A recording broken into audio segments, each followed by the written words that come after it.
I would rather just say, you know what, I'm just going to prepare for the collapse. And if we get away with it one more time, well, I'll have to ride it out one more time. So if there is a huge recession, if the US dollar goes down during that recession, I agree with you. If the US dollar goes up during a big US recession, that's probably going to be very problematic for the rest of the world. Obviously, if I am a foreign shoe manufacturer, if I think the dollar is going to go down, I want to borrow dollars because when I repay them back, they won't be worth as much. I mean, I want to do that. I mean, the world, when you borrow in a currency, you're hoping that currency loses value so that when you pay it back, it's less. The problem is going to be the lenders. See, right now, people want to loan US dollars because they have confidence in the dollar. Well, what happens when they lose that confidence? It's going to be the lenders that don't want to make dollar loans. People are always going to want to borrow in a currency they think is going to go down. They're just not going to want to lend in it. And that's going to be a big problem for the US government because we are the world's biggest borrower. We have to borrow from everybody. And if people don't want to lend to us, and I don't think they will, not at an interest rate that we can afford to pay, more and more of our enormous deficits are going to be financed by the Fed. I mean, the Fed's going to have no choice, politically speaking, but to crank up the printing presses. So for all this talk about quantitative tightening, they are getting ready for another round of quantitative easing because that is the only way to politically finance $3 trillion deficits or whatever they are. I mean, and we have these huge deficits. Supposedly we have this great economy and we still have $3 trillion deficits. Where are they going to go in the next recession? 5 trillion, 6 trillion?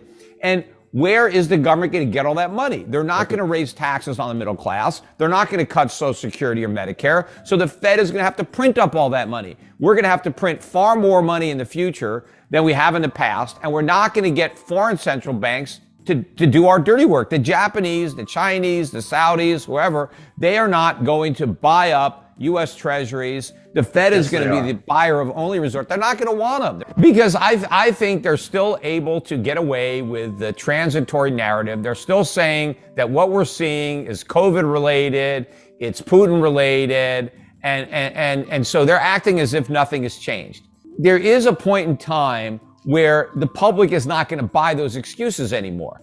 And, you do still have some old school central bankers in Germany in the Bundesbank.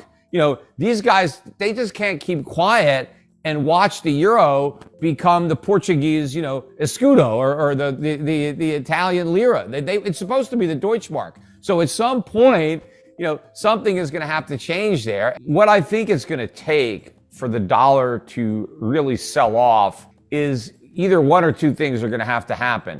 Either the Fed is going to have to come clean and admit that the U.S. economy is not as strong as it thought, and therefore it's not going to be able to be as aggressive as it claimed when it comes to inflation fighting. And it may even try to say that the weakness in the economy means that we don't have to fight as hard because inflation is simply going to come down as a function of the weakening economy, because Powell kept saying that, the economy is super hot, it's overheating, and it's this red hot economy that is causing inflation. Now, that's not true, but that's what the Fed claims. And so the Fed will have at least an excuse initially to adopt a less hawkish or more dovish, forward guidance in the face of all this mounting evidence that the economy is either headed to a recession or already in a recession.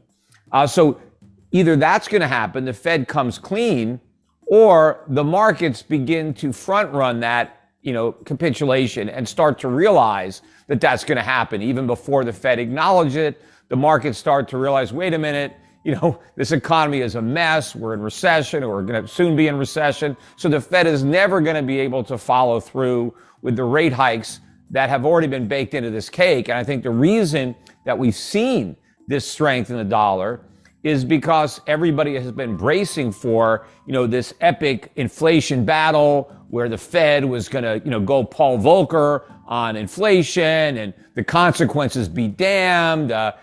Who cares? We're going to put this inflation genie back in the bottle. We're going to go back down to 2%. And so just the way the markets believed the Fed, when the Fed said there was no inflation, in fact, they said there wasn't enough inflation. And then when they said, oh, don't worry about the rise, it's transitory, Now that they've admitted it wasn't transitory, the markets still believe the Fed. For some reason, the Fed credibility is still there, and the markets believe the Fed is committed to fighting inflation. Well, I don't.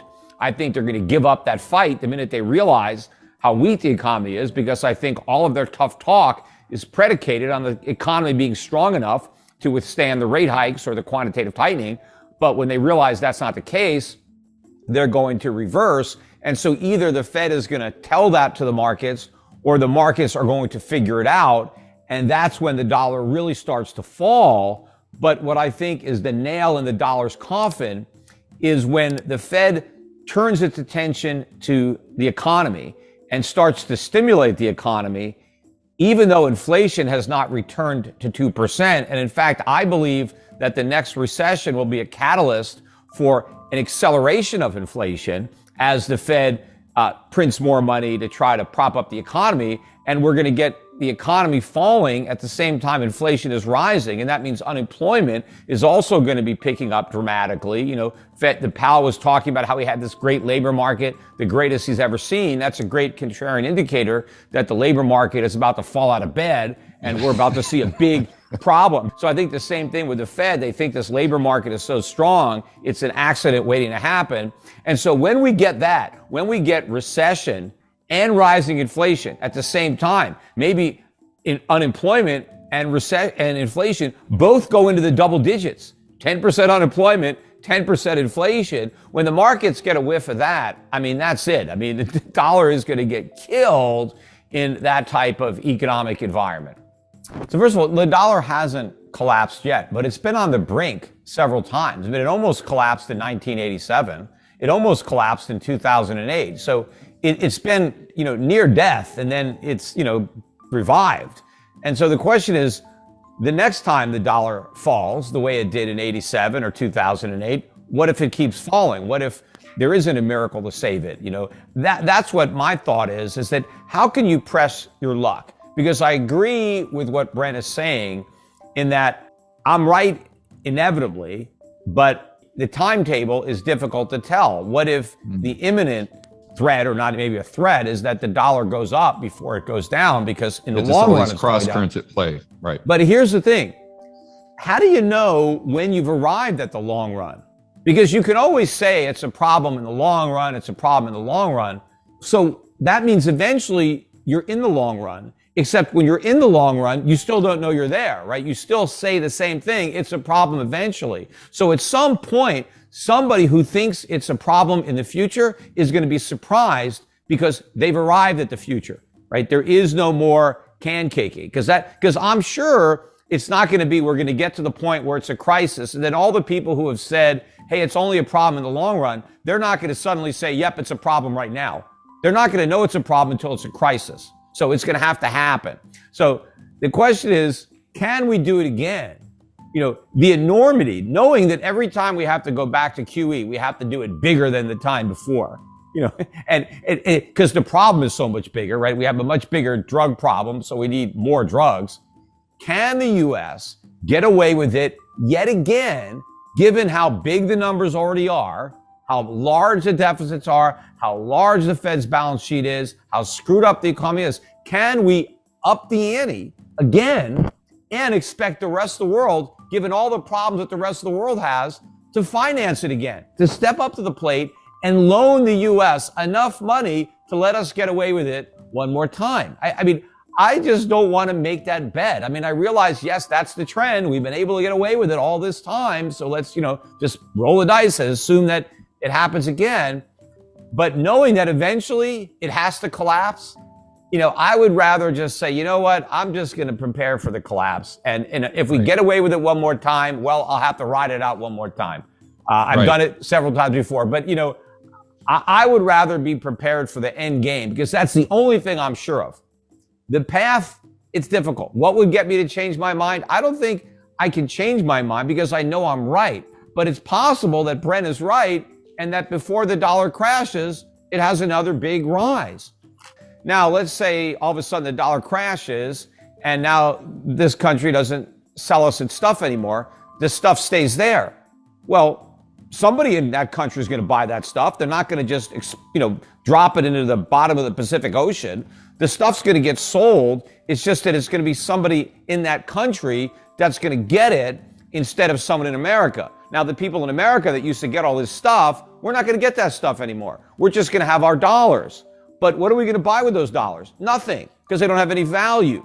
So I would rather have a bunch of stuff that I can use that makes my life better than more paper that I can't use and doesn't do anything to make my life better. I mean, the countries that get to keep their stuff are going to be in much better shape than America that gets to keep its worthless paper.